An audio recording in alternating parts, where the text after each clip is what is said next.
By the way, just so everyone understands, my delusion has been verified.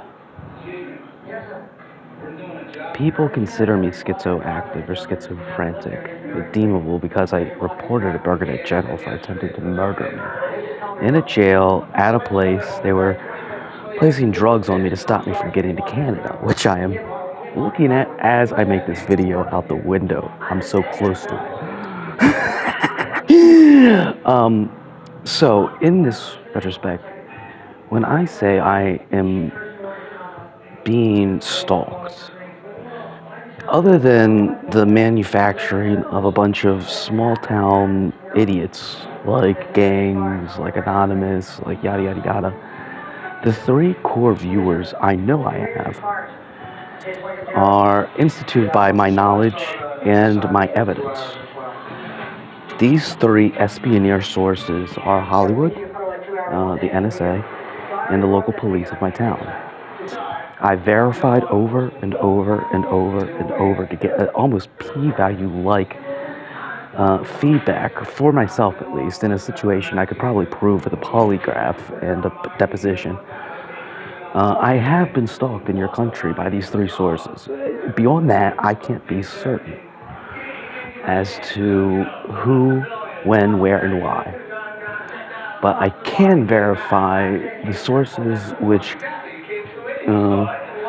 have for centuries now had immaculate spying capabilities, including my own local police department, which I know for a fact because I was a pretty bad delinquent when I was a kid.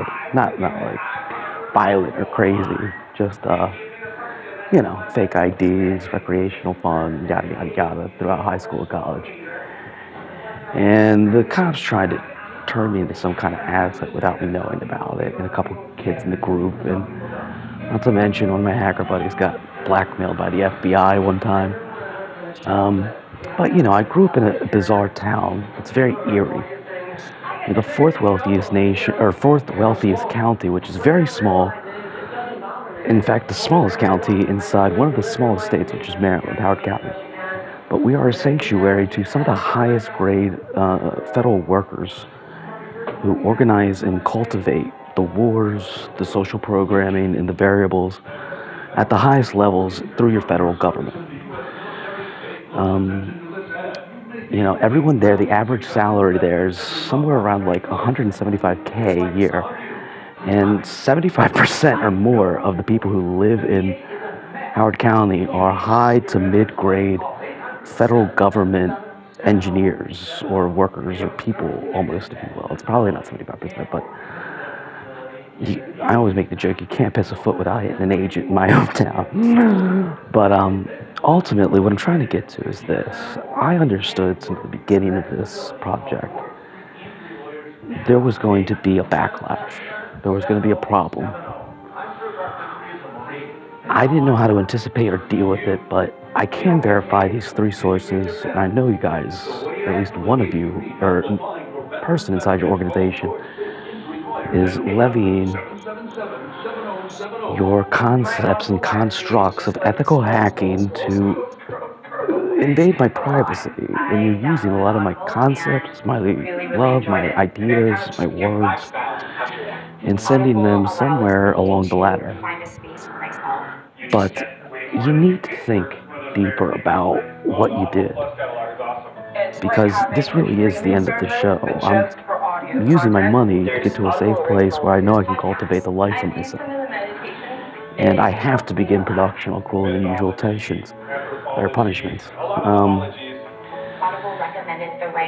If I keep going past the danger zone with this project, it's never going to happen. I get that. I know that. I really just wanted a job, a car, an apartment, and a girlfriend after a year of this bullshit.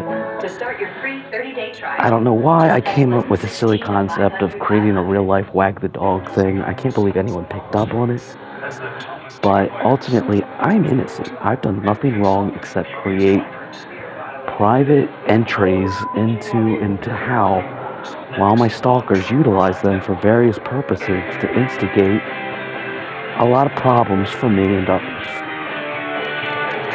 I can't be deemably guilty of anything if no one at any given derivative point is ever honest about their motives, intentions, or investigations.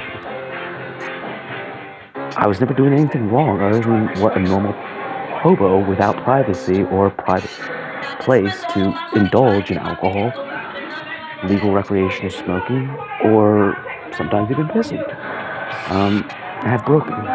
So ultimately, this is the end. This is checkmate. It's over.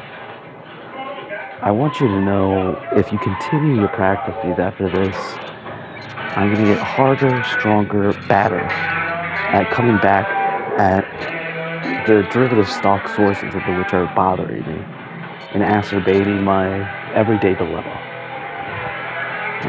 If you test me, if you punish me, if you deem me evil or bad in a situation, you had every option and ability to put me in a safe and ingratiated position in Maslow's law to embrace freedom and free will. None of this would have gone this far. And that's why I'm going to end this recording, because that's what you need to think about. You're addicted and obsessed with a man. I'm nothing. Trust me.